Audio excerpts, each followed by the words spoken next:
Well, the biggest guest, or two guests, that we have ever had on M.O.A.T.S.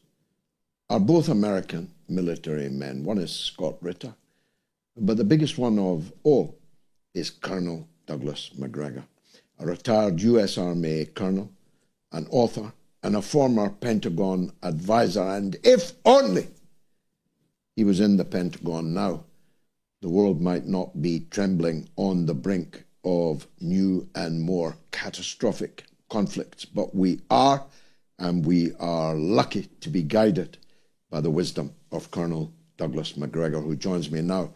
Colonel Macgregor, thanks for coming back on the show. We always look forward to your contributions very much. Let's start, if we may, with the newest outbreak, which Trump claimed he brokered a ceasefire from the seventh hole at Turnberry, which turns out to be yet another falsehood. There is no ceasefire. The war is raging between Thailand and Cambodia. Can you help us? What's that all about?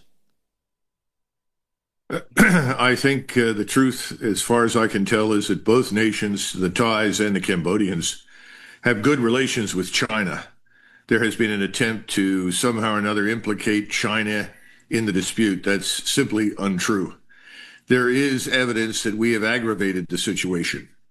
Now, why is beyond me. I have no idea why we would think there is anything of strategic benefit to the United States and the American people to aggravate the situation. But I'm told the CIA has been very active, and this has obviously harmed any attempt to put an end to this. It's a border dispute, and it should end on terms that both sides can live with, and we should have nothing to do with it.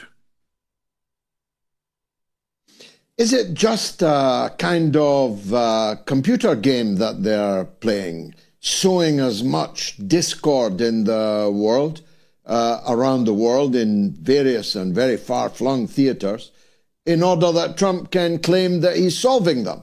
Is it as banal as that, or is there something more profound going on? I mean, in one impromptu, they're always impromptu, press conference today, Donald Trump threatened Iran, Yemen, Palestine, Gaza, and Russia, and implicitly China, as all in a day's work.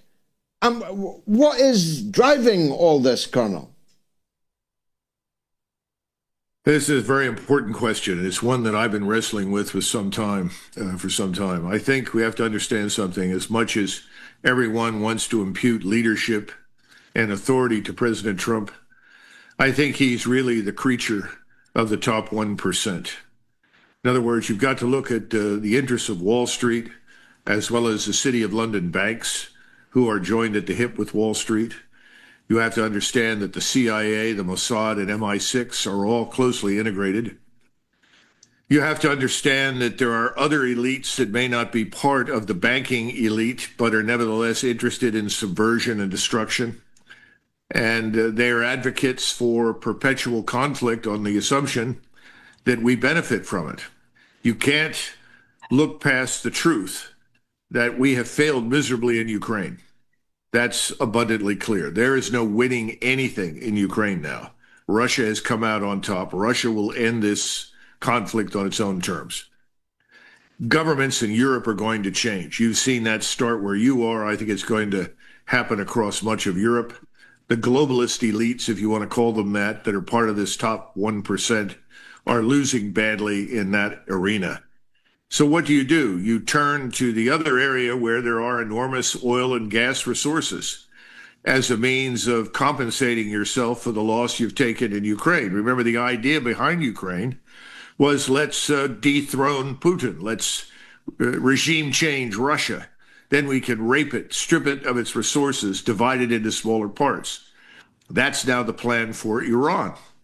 So I think that Trump, who just a few months ago actually spoke very rationally about what was in America's interest and, frankly, in the interest of the West, is now simply saying what the powerful billionaire class of donors want him to say and do. and they want war in the Middle East. They want this to continue. They want to destroy Iran. And if Russia sticks its nose into it, which is inevitable because the Russians are not going to tolerate the destruction of Iran, they're not going to tolerate the subversion in Azerbaijan, then we will find ourselves confronting Russia and Iran, and behind them, of course, China. Because there's something else, and I think you implied this in some of your earlier remarks. On the one side, the Western finance system is debt-based. In other words, that's how we finance ourselves, that's how we grow. Foreign investment comes in. Well, George, foreign investment is not coming into us anymore. Nobody wants our treasuries. As Nassim Taleb says, the dollar is no longer the reserve currency. Gold is. So I think that's part of the problem. Secondly, that old system that we have used, we in the United States, weaponized it to bully others through the SWIFT system, through the IMF, through the World Bank. All of these institutions from Bretton Woods forward were designed for us to bully others into doing what we wanted them to do. Nobody wants our debt. They want to de-dollarize because every time they do business in dollars, they lose. We pass our debt on to them. And the new system that is being set up by BRICS is resource-based. It's totally different. And what we're beginning to see is in many countries around the world, particularly in places like Africa, places like Senegal, for instance, that has gold mines, they're basically concluding we'll never get out from under the debt burden that we have. So we'll just nationalize it. And the Chinese and the Russians and the Iranians and the Indians, everybody have said, fine, do it. Join us and get out from underneath this oppressive system. So Trump is now lashing out at the insistence of the billionaires that funded him and brought him into office and everyone that opposes him. Now, that's a losing proposition, George. We have no chance of success at all. It's a dead end. But he's somebody who still thinks we're living in 1991. And his frame of reference is the late 1950s, early 1960s. So he dismisses out of hand countries like Iran or India or Pakistan or Zaire or any number of places in the world as irrelevant, as though they all have to do what we say, because if they don't, we'll punish them with tariffs. This is backfiring badly on us. And we're headed to a serious financial crisis in the United States and the West. He even disrespects a country like France. I mean, look how he insulted Macron in the week when Macron said he was going to take this performative step of recognizing a Palestinian state. Trump talked about him as if he was a piece of scruff that had turned up at his door. He said he's of no weight. France is of no weight, even though it's a member of the Permanent Five, even though it gifted you the Statue of Liberty, it played a role in the liberation of your country. France is dismissed as if it is nothing by your president. Now, speaking of France, I saw some writing of yours, which struck me as very apposite, comparing the Western Empire at this moment with the atmosphere of Versailles just before the tumbrils, just before Madame Guillotine. And it struck a real chord with me, Colonel. Do expand on it for the audience, please. Well, you know, George, the thing that we have figured out in the United States is that our ballot box is broken. Everything that Trump is doing are things that Biden would have done or did do. In fact, one can argue that he's extended the Biden policies and made them worse, when in fact he was elected on the assumption that he would put an end to those policies and extricate us, that he would shed unnecessary overseas commitments, that he would reduce spending in order to cope with this enormous national sovereign debt.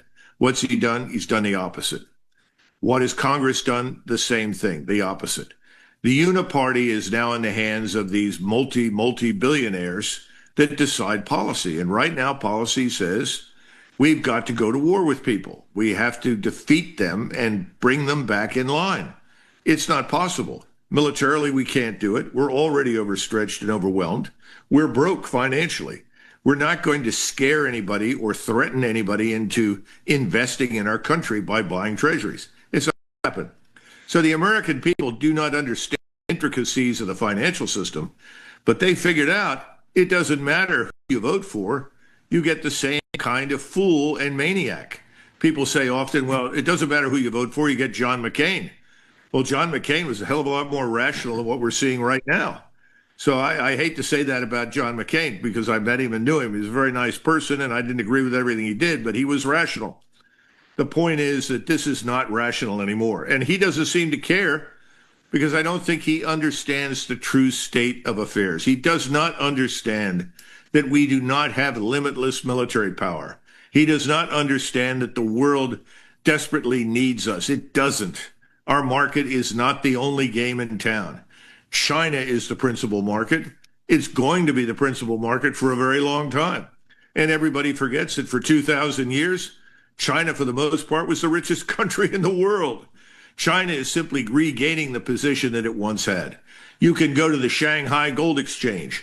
You can go to their SIPS system instead of the SWIFT system. You don't need us anymore. And people more and more are doing business in their own currency. So the bottom line is his gut instinct, which tells him the way to win an argument is to bully your opponent, is wrong. But he doesn't get it. No, and even when he's not bullying, when he's flattering, like he was implausibly flattering Mrs. von der Leyen today, I mean, I don't know if you are as big a fan as I am of the Fine Young Cannibals. They were a very hip group some decades ago in Britain. And one of their great songs was, I'm not the man I used to be.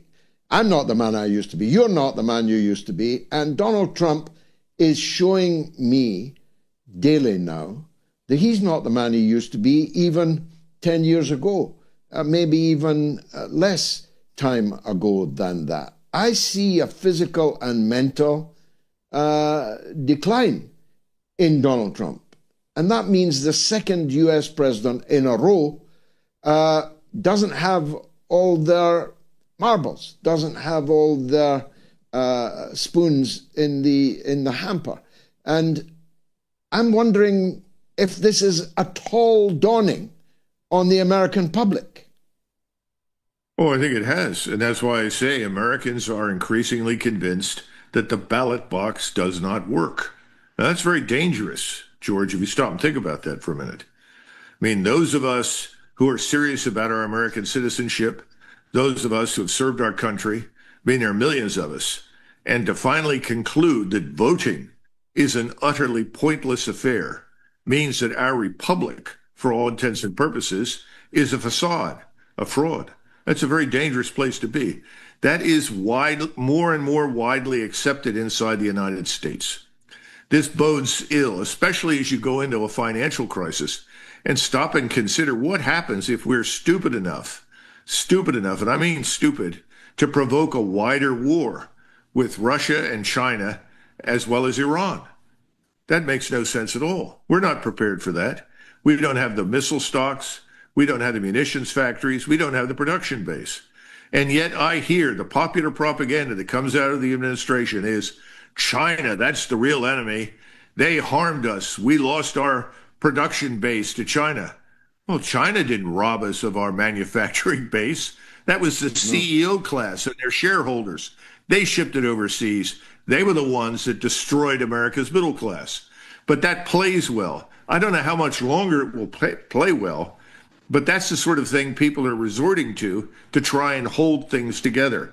I don't think it'll work. I'm beginning to wonder if this Epstein thing is probably going to bring President Trump down. And the reason I say that is that we are discovering something that they discovered in France in the 1780s, that this aristocratic class, in our case, the top 1%, that's really ruling the country, is unworthy of that role. They are degenerate. They are decayed. They have no business governing us.